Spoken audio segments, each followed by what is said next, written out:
कांग्रेस इस लायक नहीं कि उसके बारे में कुछ बोला जाए। उमा भारती। पूर्व मुख्यमंत्री उमा भारती ने पिछोर में की आम सभा। कांग्रेस की पूर्व अध्यक्ष सोनिया गांधी और राहुल गांधी को रानी और शहजादे की संज्ञा दी। उमा ने कहा, भ्रष्टाचार के मामले में जमानत पर हैं सोनिया और राहुल।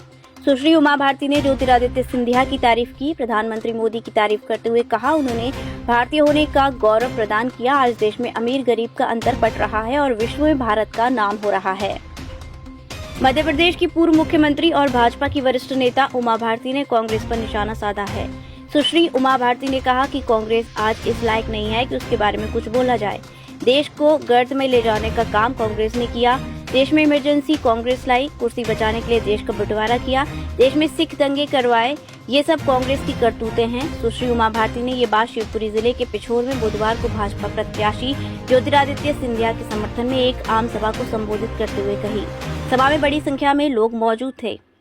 आम सभा में केंद्रीय मंत्री और भाजपा प्रत्याशी ज्योतिरादित्य सिंधिया सहित पिछोर विधायक प्रीतम लोधी, भाजपा जिला अध्यक्ष राजू बाथम सहित कई पार्टी के नेता, पदाधिकारीगण, कार्यकर्ता मौजूद रहे। सभा को संबोधित करते हुए सुश्री उमा भारती ने कांग्रेस की पूर्व अध्यक्ष सोनिया गांधी और राहुल गांधी पर निशाना साधते हुए कहा कि देश आजाद हो गया, लेकिन ये दोनों अभी भी अपने आप को रानी और शहजादे समझते हैं। पूर्व में इनके द्वारा किए गए कार्यों के आधार पर आज ये भ्रष्टाचार के मामलों में जमानत पर हैं। सुश्री उमा भारती ने कहा कि मैं हमेशा कहती हूँ कि कांग्रेस को भाजपा से सामना करना है तो कांग्रेस को अपना विकल्प प्रस्तुत करना होगा। केंद्रीय मंत्री और भाजपा से प्रत्याशी ज्योतिरादित्य सिंधिया ने कहा कि 7 मई को सभी लोग वोट डालने के लिए आए। उन्होंने पिछोर की जनता से कहा कि केंद्र में मोदी जी की सरकार है, प्रदेश में मोहन यादव जी की सरकार है। इस डबल इंजन की सरकार को अब मुझे सांसद बनाकर ट्रिपल इंजन की सरकार में बदलने का समय है। पिछोर के विकास के लिए उन्होंने आश्वासन देते हुए कहा कि उन्होंने बीते 17 साल में विकास के मंत्र के साथ काम किया है और आगे भी मंशा से काम करेंगे।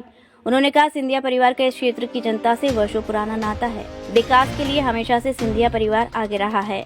सभा के दौरान ज्योतिरादित्य सिंधिया ने उमा भारती को अपनी बुआ बताते हुए कहा कि उनका और सुश्री उमा भारती जी का वर्षों पुराना नाता है। वह उनकी आजी अम्मा की पुत्री के रूप में रहीं। कि सिंधिया परिवार का भाजपा की सरकार बनाने में कितना बड़ा रोल रहा है। मध्य प्रदेश में कुशाभाऊ ठाकरे जी ने अपनी तपस्या से जनसंघ को खड़ा किया।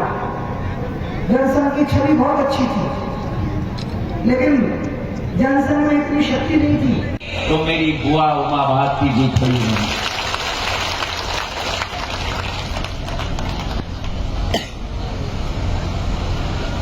निरंतर मेरे 22 वर्षों के जन सेवा के सफर पर, ये मेरे लिए एक राजनीतिक सफर नहीं है, ये मेरे लिए एक जन सेवा का सफर है। मैंने अपने आजी अम्मा से बहुत सारा सीखा है, मेरे पूज्य पिताजी से बहुत सारा सीखा है, मेरे बुआ से बहुत सारा सीखा है कि जीवन में लक्ष्य राजनीति नहीं होनी चाहिए। जीवन काम हमारे घर पर छोड़ आए, ये मेरा बड़ा सौभाग्य था। मेरा और मेरी धर्मपत्नी ने दोनों ने मिलकर उनको लिया, सबसे लगाया और हमने पूजा के घर में ले जाके रख दिया। दोस्तों, जैसे द्रोणाचार्य का एक युद्ध ने सेवा की थी और उनकी कलामों में चरणों में रखकर उनकी हमें उनने ज्ञान प्राप्त किया था, ऐसे ही मैंने भी माननीय उमा भारती के चरणों में सर रखकर मैंने ज्ञान